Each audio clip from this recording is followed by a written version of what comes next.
Hello friends, welcome to history classes.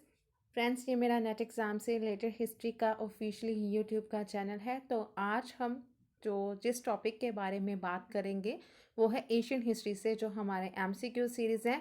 इससे से related जो पहले वीडियोस है वो भी प्रोवाइड करवा चुकी हूँ। तो आज इस चीज़ को हम आगे और कंटिन्यू करेंगे। तो फ्रेंड्स, आगे के जो एग्ज़ाम है उसके लिए अब न्यू जो एमसीक्यू सीरीज़ है वो लेकर आई हूँ। तो ये ऐसे ही कंटिन्यू होगी सीरीज़ विद डिटेलिंग के साथ। हम उन कंसेप्ट जो है उनको क्लियर करेंगे।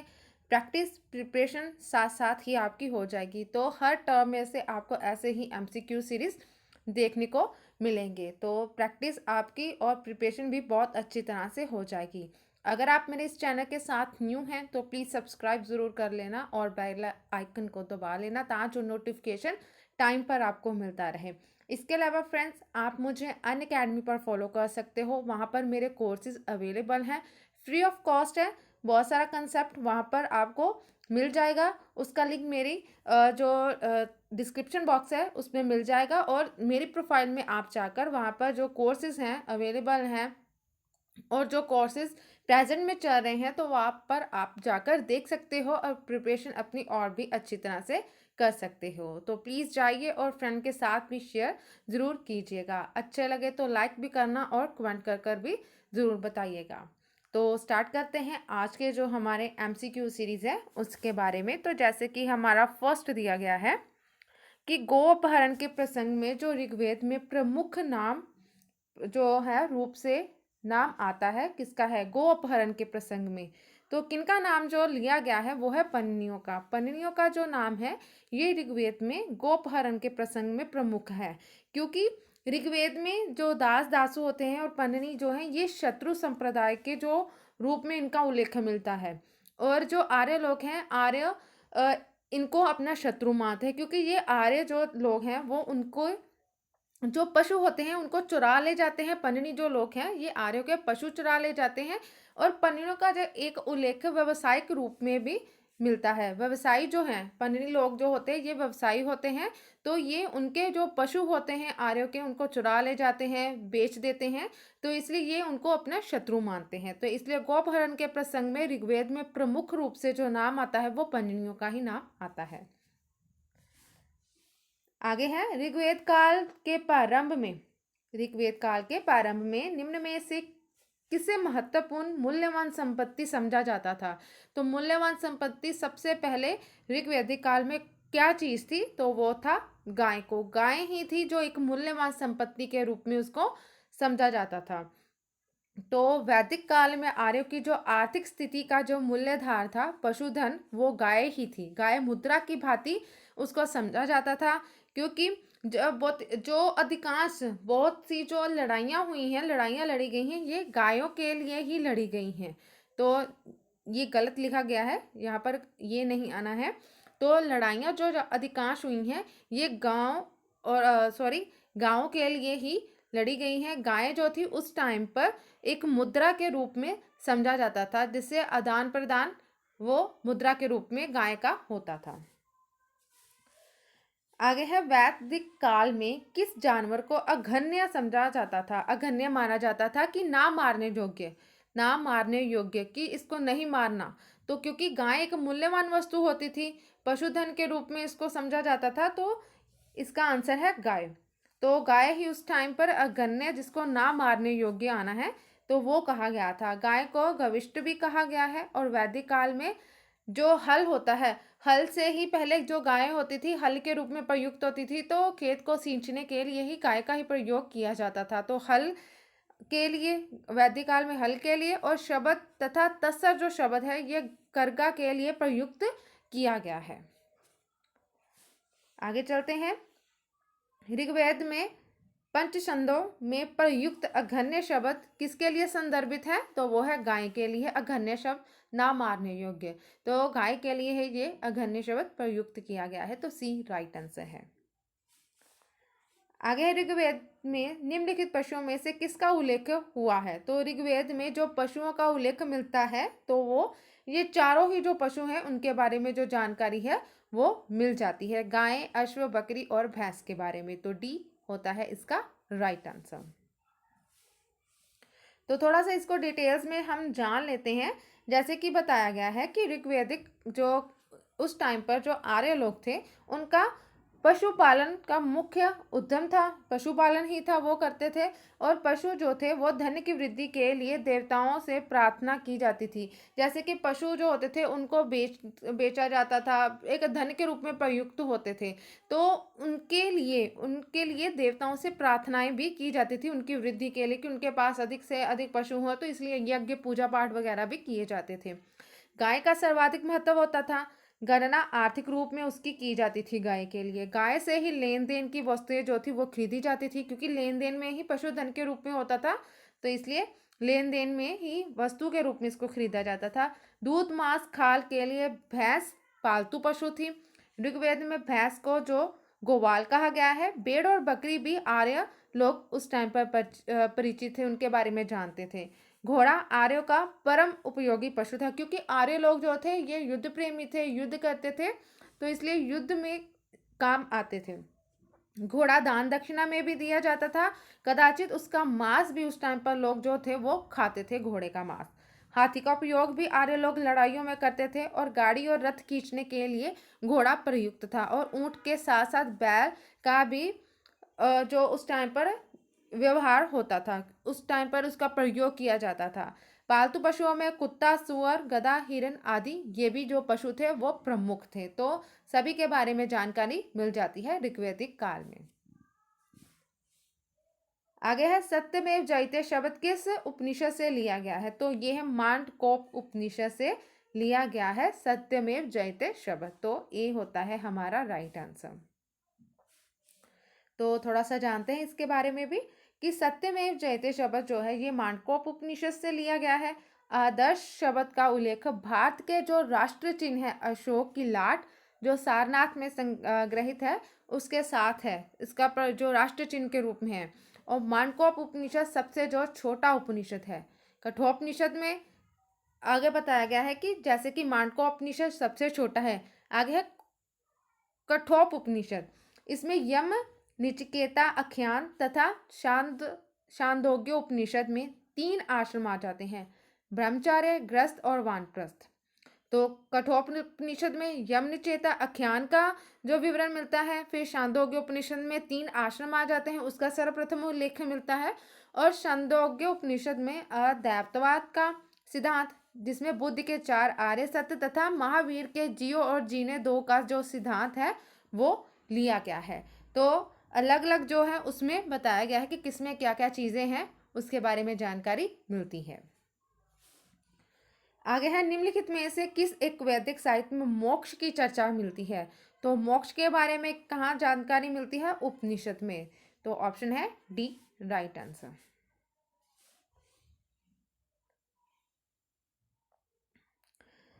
तो थोड़ा सा इसके बारे में भी जानते हैं कि व्यक्ति के जीवन के अंतिम तथा चरम पुरुषार्थ मोक्ष की चर्चा उपनिषदों में मिलती है। व्यक्ति के जीवन के 4 पुरुषार्थ होते हैं, जिसमें क्या क्या आ जाता है? धर्म आता है, अर्थ है, काम है और मोक्ष आता है। मोक्ष का प्राय कि सब भारतीय दर्शनों में वर्णन मिलता है। क्योंकि उपनिषद वैदिक साहित्य का अंतिम भाग है, क्योंकि ये लास्ट में पढ़ा जाता है। वैदिक जो साहित्य है उसमें उपनिषद जो है ये लास्ट में आता है, और जिसको क्या कहा जाता है? वेदांत भी कहते हैं। भारत का प्रसिद्ध जो राष्ट्रीय आदर्श वाक्य क्या है? सत्यमेव जयते कहाँ से लिया गया है? मांडकोप उपनिषद से लिया गया है। और ऋग्वेद क्या है? ऋग्वेद जैसे कि एक संग्रह है, जो रचनाओं का कह लो कि एक संग्रह है। इस वेद में कुल कितने मंडल है? 10 मंडल। और इसमें 1028 सूक्त ये आ जाते हैं। ऋग्वेद के दूसरे और 7वें मंडल की जो रचनाएं सर्वाधिक प्राचीन है, जिसमें यज्ञ एवं कर्म कांड के विधान एवं इनकी क्रियाओं को भली भांति समझने के लिए नवीन ब्राह्मण ग्रंथ की रचना की गई है। जो यज्ञ में कर्म कांड होते हैं ना, क्रियाएं, उनको भली भांति समझने के लिए एक और नवीन ब्राह्मण जो है ब्राह्मण ग्रंथ, उसकी रचना की गई है। प्रत्येक वेद के अपने अपने ब्राह्मण होते हैं। और जैसे कि ऋग्वेद में ऐत्रेय और कौस्तुकी ब्राह्मण आ जाता है, यजुर्वेद का शतपथ और तैत्रेय ब्राह्मण, सामवेद का पंचविश एवं तांडव और ब्राह्मण, एवं अथर्ववेद का गोपद ब्राह्मण। तो अलग सभी के चारों वेद के अलग अलग ब्राह्मण होते हैं। तो हमने ये जाना है आगे जो सभी चीज़ों के बारे में कि ऋग्वेद क्या है, उपनिषद को क्या कहा जाता है, ऋग्वेद के कितने मंडल हैं और किस किस के बारे में कितने ब्राह्मण हैं। आगे है उपनिषद पुस्तक है किस पर आधारित है, जो उपनिषद पुस्तक है तो वो है दर्शन पर आधारित है उपनिषद पुस्तक, तो डी राइट आंसर है। तो थोड़ा सा आगे इसके बारे में है, उपनिषद का मुख्य विषय कौन सा है, हमने अभी पढ़ा है तो वो ही है ऑप्शन बी दर्शन, तो बी राइट आंसर है। बृहदारण्यक उपनिषद में जनक की सभा में याज्ञवल्क्य से दार्शनिक संवाद करते हुए निम्नलिखित में से किसका वर्णन मिलता है, तो वो है गार्गी का। तो ये दोनों के वार्तालाप के बारे में जानकारी किसमें मिलती है, बृहदारण्यक उपनिषद में। जैसे कि रामायण में तो देखने को मिलता ही है, जैसे कि जनक जो थे उनकी सभा में जब उन्होंने विद्वानों को सिद्ध करने के लिए कि कौन सा सबसे बड़ा विद्वान है, तो उन्होंने एक सभा बुलाई थी जिसमें उन्होंने वार्तालाप हुई थी याज्ञवल्क्य और गार्गी के बीच में। तो उसके बारे में जो जानकारी किसमें मिलती है, बृहदारण्यक उपनिषद में। तो थोड़ा सा जानते हैं कि बृहदारण्यक उपनिषद के अनुसार जो विदेह के महाराजा थे जनक, उन्होंने एक बार यज्ञ किया था, बहुत सारे विद्वान ब्राह्मण वगैरह पधारे थे। जनक ने उनकी विद्वता परखना चाहते थे और कहा था कि 1000 गायें खड़ी कर दी, जिसके प्रत्येक दोनों सींगों पर 10-10 स्वर्ण पद जो बांध दिए गए थे। जो वहां पर उपस्थित थे ब्राह्मण, उनसे कहा गया कि आप में से जो सबसे श्रेष्ठ विद्वान हो वह इन गायों को हाँक ले जाए। महान दार्शनिक याज्ञवल्क्य ने अपने एक शिष्य से उन्हें हाँक ले जाने को कहा। इस पर दूसरा जो ब्राह्मण था, बहुत युद्ध हुए, जैसे कि वार्तालाप के युद्ध वो, और याज्ञवल्क्य से प्रश्न करने लगे, किंतु याज्ञवल्क्य ने सबको निरुक्त कर दिया और उनसे प्रश्न पूछने वाली विदुषी गार्गी भी थी, सभा में उठ खड़ी हुई और याज्ञवल्क्य से उनका दार्शनिक विवाद करने लगी थी। तो इन दोनों के बारे में जो वाद विवाद हुआ था, वार्तालाप उनके बारे में हुई थी, तो उसकी जानकारी बृहदारण्यक उपनिषद में मिलती है। आगे है निम्नलिखित में से किस एक उपनिषद में पहली बार निराशावाद के जो तत्व दिखाई देते हैं, तो वो कौन सा है, मैत्रायणी। मैत्रायणी उपनिषद में निराशावाद के जो तत्व हैं वो दिखाई देते हैं। जैसे कि मैत्रायणी उपनिषद में त्रिमूर्ति तथा 4 आश्रमों के सिद्धांत के उल्लेख के अतिरिक्त पहली बार जो निराशावाद है उसके तत्व भी दिखाई देते हैं। इस आधार पर इसे उपनिषद के सबसे बाद का माना जाता है। आगे है जनक और याज्ञवल्क्य कथानक कहाँ मिलता है, तो ऑप्शन जैसे कि हमारा राइट दिया गया है, बृहदारण्यक उपनिषद में जनक और याज्ञवल्क्य जो कथानक है वो मिलता है, तो सी हमारा होता है राइट आंसर। आगे है निम्न में से कौन सा एक कथन उपनिषदों के विषय में सही नहीं बताया गया है, तो वो है ऑप्शन हमारा बी, कठ उपनिषद प्राचीन तो उपनिषदों में से एक है। तो ये जो है ऑप्शन राइट आंसर नहीं है, सही नहीं है, तो बी राइट आंसर है। जैसे कि बताया गया है कि भारतीय दर्शन का मुख्य आधार और वैदिक साहित्य का अंतिम भाग कौन सा है, अंतिम वर्ग है उपनिषद, क्योंकि ये लास्ट में पढ़ा जाता है तो इसको वेदांत भी कहते हैं। उपनिषद का अर्थ क्या होता है कि शिष्य के द्वारा अपने गुरु के समीप बैठकर जो ज्ञान है उसको प्राप्त करना। उपनिषद जो वैदिक उपनिषदों की जो संख्या है वो कितनी बताई गई है, 13। इनमें से ऐत्रेय और जो कौष्टकी है ये ऋग्वेद से लिए गए हैं, हमने पहले भी पढ़ा है। तो ऐसे ही छांदोग्य और जो केन है सामवेद से लिए गए हैं। तैत्तिरीय, कठ, श्वेतस्वर तथा मैत्रायणी से, कृष्ण यजुर्वेद से, बृहदारण्यक तथा इंच शकुल यजुर्वेद से, और प्रश्न, मुंडक एवं मांडुक्य ये अथर्ववेद से संबंधित है। इसमें क्या क्या चीजें आ जाती हैं, जैसे कि कठ श्वेतस्वर जो है इंच एवं मुंडक उपनिषद छांदोग्यबद्ध है, जबकि केन और प्रेषण उपनिषद का कुछ भाग जो है ये छंदबद्ध है तथा कुछ गद्य में भी है। गद्य और पद्य में होते हैं ना, तो ऐसे ये गद्य में पाया गया है। तो शेष 7 उपनिषद गद्य में है। पीएल जो भार्गव थे उन्होंने उपनिषदों की जो कालक्रम इस प्रकार निर्धारित की है, जो भार्गव थे उन्होंने इसके बारे में थोड़ा सा क्रम के अकॉर्डिंग उनको बताया गया है। जैसे कि ये रहा कि मूल रूप से जो ब्राह्मण सिद्धांत का उल्लेख करने वाले बृहदारण्यक, छांदोग्य, तैत्तिरीय, ऐत्रेय, कौष्टकी, केन तथा ईश उपनिषद को सर्वाधिक प्राचीन माना गया, सबसे ये प्राचीन माने गए हैं। फिर सांख्य शब्दों की जो जानकारी है, विष्णु के प्रति झुकाव के कारण कठ उपनिषद इसके बाद का प्रतीत होता है। फिर छंदों में रचे गए उपनिषदों के नवीन मुंडक उपनिषद प्रतीत होता है। इसके पश्चात प्रश्न व मांडुक्य उपनिषद को रखा जाना चाहिए। तो उन्होंने अपनी समझ के अकॉर्डिंग बताया कि उनका जो क्रम है वो किस प्रकार है। श्वेश उपनिषद में परमात्मा को रुद्र कहा गया है। अंत ये कठ उपनिषद के बाद का प्रतीत है और मैत्रायणी उपनिषद को उपनिषदों में सबसे बाद का माना गया है। तो ये जो उनका क्रम वो है उपनिषदों के बारे में। आगे है, किस उपनिषद में मृत्यु संबंधी चर्चा की गई है? तो वो कौन सा है? वो है कठोपनिषद में ही मृत्यु के बारे में जो चर्चा है वो की गई है। तो बी होता है राइट आंसर, क्योंकि उपनिषदों में जीवन के बारे में, मृत्यु, आत्मा, ब्रह्म आदि की जो चर्चा है वो मिलती है। जिसमें कृष्ण यजुर्वेद जो है ये कठ शाखा के उपनिषद, कठोपनिषद में नचिकेत आख्यान द्वारा यम नचिकेता संवाद के मध्य उनकी जो जीवन मृत्यु संबंधी जो तत्वों का विवेचन किया गया है उसके बारे में जानकारी मिलती है। किसके बारे में? जीवन और मृत्यु से संबंधित जो तत्व हैं उनके बारे में। तो इसलिए मृत्यु संबंधी चर्चा कहाँ पर है? कठोपनिषद में। आगे है, आध्यात्मिक ज्ञान के विषय में नचिकेता और यम का संवाद किस उपनिषद में प्राप्त होता है? तो हमने अभी पढ़ा है, तो वो है कठोपनिषद में। तो सी राइट आंसर है फ्रेंड्स। आगे है, नचिकेता आख्यान का उल्लेख मिलता है किसमें? वो है कठोपनिषद में। तो सी राइट आंसर है। आगे है, उपनिषदों को क्या कहा जाता है? तो हमने अभी कितनी बार जो ये रिपीट हुआ है कि उपनिषदों को क्या कहते हैं? वेदांत। क्या कहा जाता है? उपनिषदों को वेदांत कहा जाता है, क्योंकि ये वेदों के अंत में लिखे गए हैं, इसलिए इनको क्या कहा गया है? वेदांत। तो ए है राइट आंसर। आगे है, अफगानिस्तान के साथ आर्यों के संबंध का सूचक क्या है? तो जो कौन सी नदियां हैं जो आर्यों के सूचक के बारे में है, संबंध के बारे में बताती है? तो वो है कुंभा और क्रमु। तो ये दो नदियां हैं जो अफगानिस्तान के साथ आर्यों के संबंध का सूचक हैं। तो सी राइट आंसर है। तो थोड़ा सा जानते हैं इसके बारे में। ऋग्वेद काल में कुंभा और क्रम जो नदियां हैं ये अफगानिस्तान में बहती थी, जो सिंधु की पश्चिमी सहायक नदियां में से एक मानी गई हैं। क्रम आज करम से नाम से जाना जाता है। ये सुलेमान श्रेणी के निकलकर इस खेद के दक्षिण में सिंधु नदी से जाकर ये मिलती है, जबकि कुंभा अटक से थोड़ा ऊपर सिंधु नदी में गिरती है।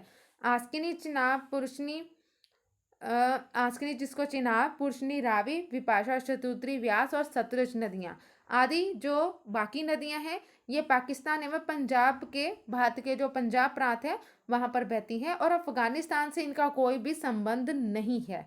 इसलिए सुरवस्तु नदी की जो पहचान है ये काबुल की सहायक नदी कुनार से की गई है। ये जो ऋग्वैदिक काल की जो नदियां हैं उसके बारे में बताया गया है, जो उस टाइम पर सर्वाधिक प्रचलित थी। लेकिन जो कुछ नदियां हैं जिनके नाम आज चेंज हो गए हैं वो पाकिस्तान और भारत के पंजाब प्रांत में वो बहती हैं।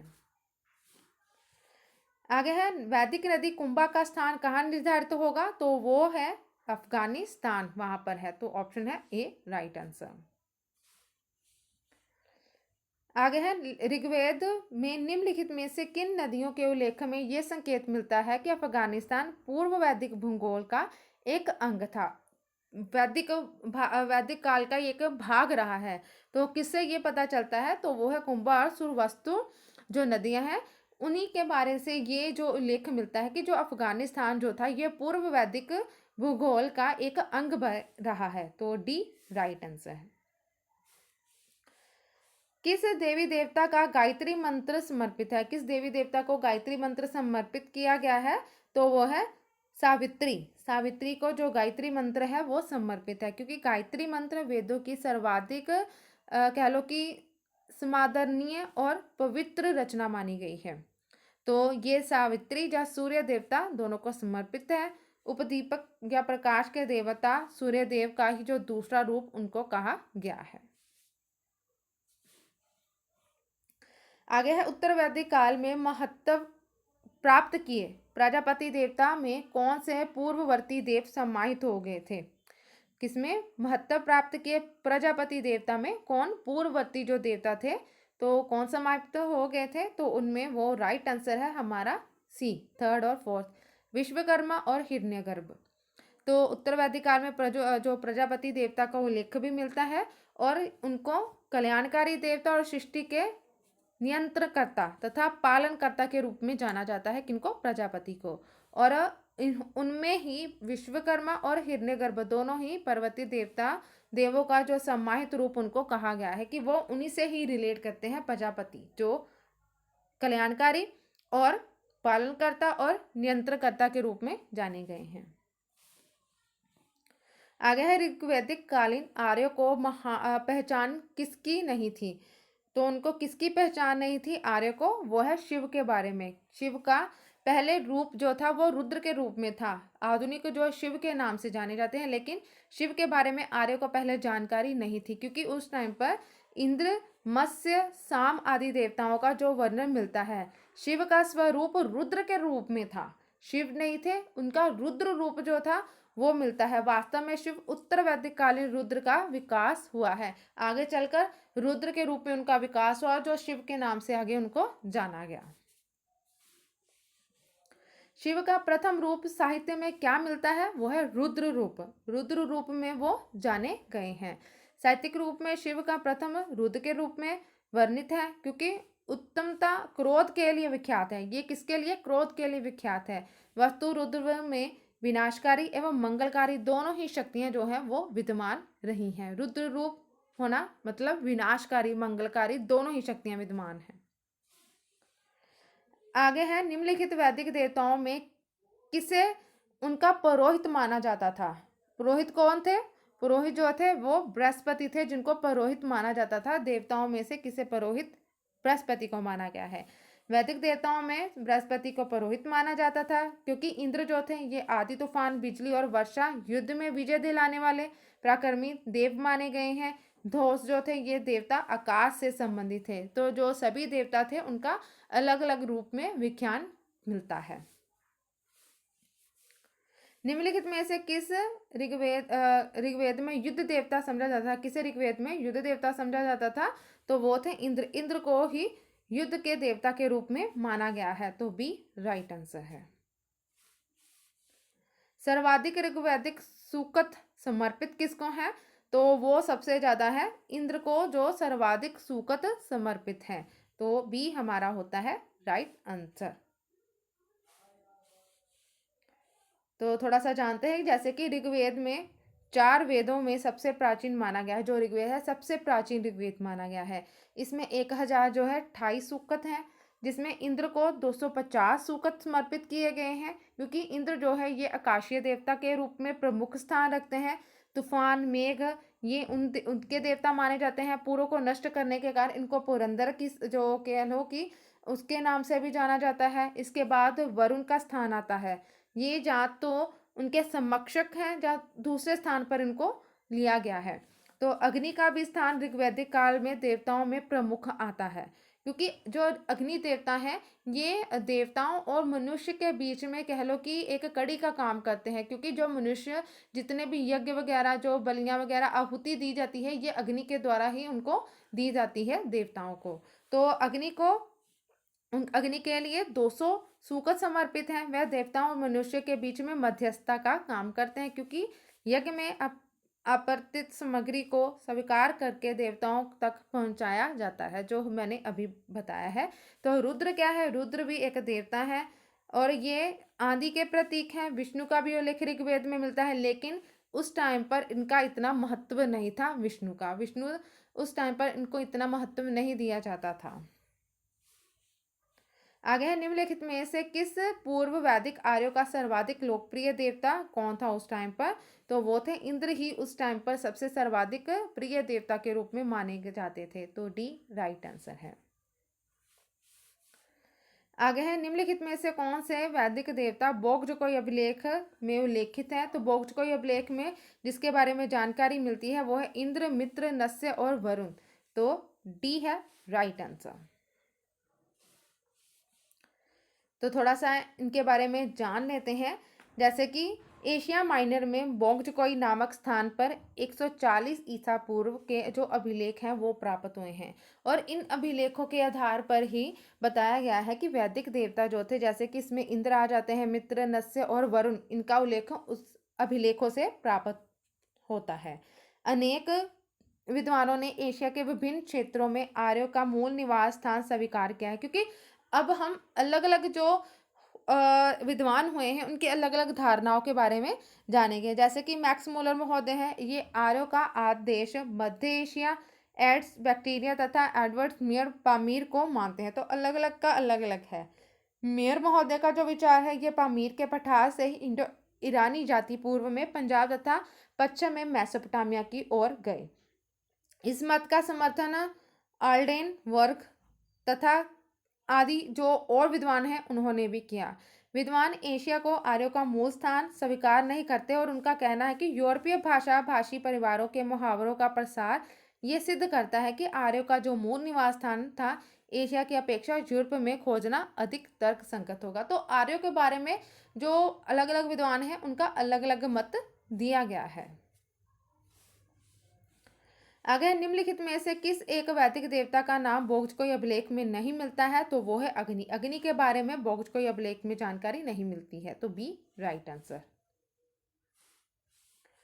बोगजकोई महत्वपूर्ण है क्योंकि यहाँ से प्राप्त जो अभिलेखों में वैदिक देवता एवं देवियों के बारे में जो नामोल्लेख वो प्राप्त होता है, वहाँ से ही जो हमें जानकारी है वो देवताओं के बारे में जानकारी प्राप्त होती है कि कौन कौन से देवता उस टाइम पर सर्वाधिक प्रचलित थे, जिनकी पूजा वगैरह, अर्चना, आहुतियाँ वगैरह जिनको दी जाती थी।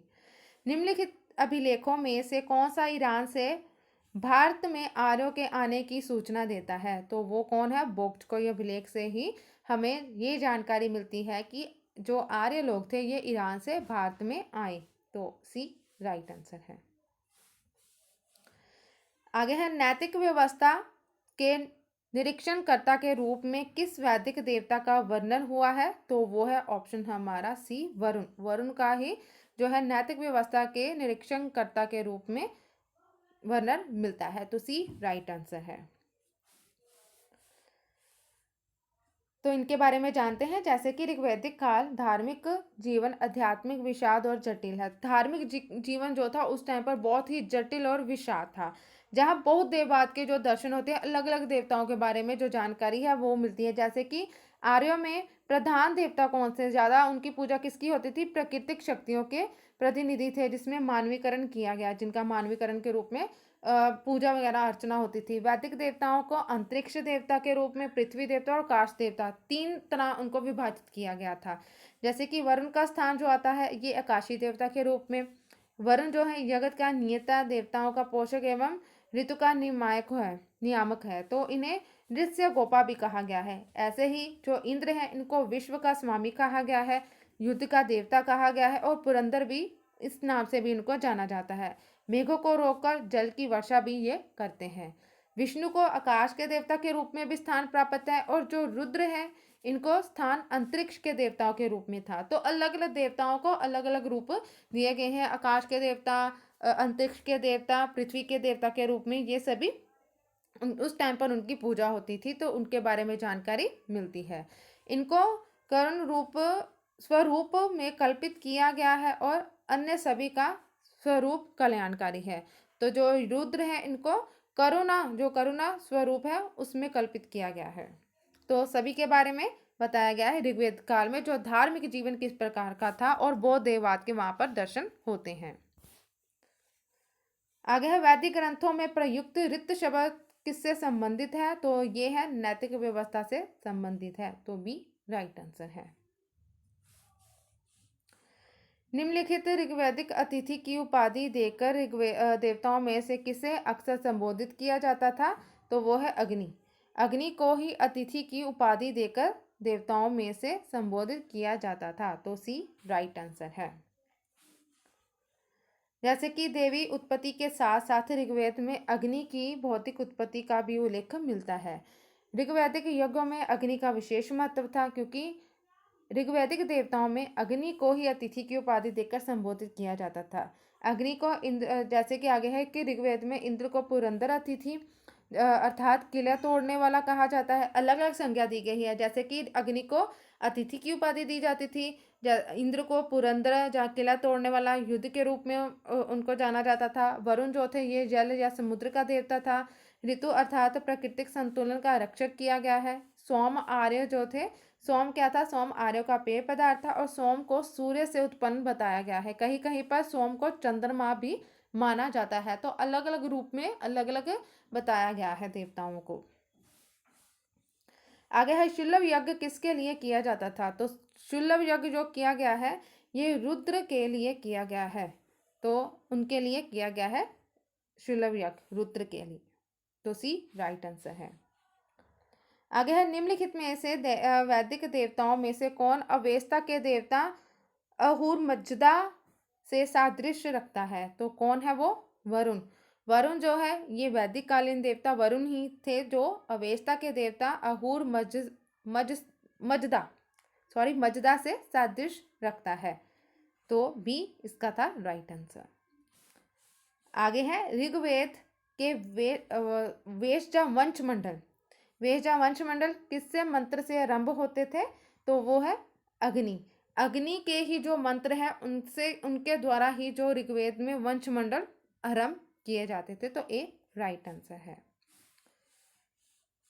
तो थोड़ा सा इसके बारे में जान लेते हैं कि ऋग्वेद दूसरे से 7वें मंडल तक गोत्र या वंश मंडल के नाम से इनको जाना जाता है, या वेश मंडल या वंश मंडल, क्योंकि इनमें से प्रत्येक मंडल एक एक ऋषि वंश से ये संबंधित है। इनमें प्रत्येक मंडल का सर्वप्रथम सुकथ नियमित अग्नि को ही समर्पित है, इसलिए अग्नि से ही ये सभी स्टार्ट होते हैं। इसलिए तत्पश्चात इंद्र के सुकथ आ जाते हैं, फिर अन्य देवताओं के।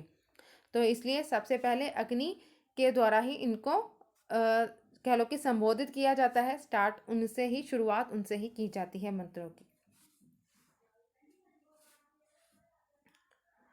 तो फ्रेंड्स यही थे आज के कुछ टॉपिक जिसको हमने क्लियर किया है। तो आगे भी और ऐसे ही डिटेल वाइज टॉपिक आएंगे। हर कंसेप्ट को क्वेश्चंस के साथ जो जो टॉपिक हैं उनको हम ऐसे ही क्लियर करेंगे।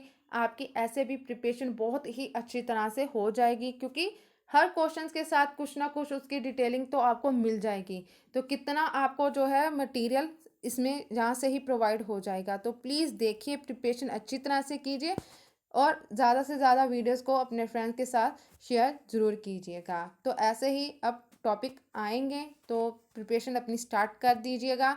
अगर आप और ज़्यादा टॉपिक देखना चाहते हो फ्री में तो आप प्लीज़ अनअकैडमी पर फॉलो ज़रूर कीजिएगा। एक बार जाकर वहाँ पर आप देखिए, बहुत सारा मटेरियल आपको वहाँ पर भी मिल जाएगा। तो प्लीज़ प्रिपरेशन अच्छी तरह से कीजिए। अच्छे लगे वीडियोस तो लाइक करना और शेयर ज़रूर करना, कमेंट कर भी ज़रूर बताइएगा। और वीडियो देखने के लिए आप सभी का थैंक यू, और उसके पहले मेरे चैनल को सब्सक्राइब ज़रूर कर लीजिएगा।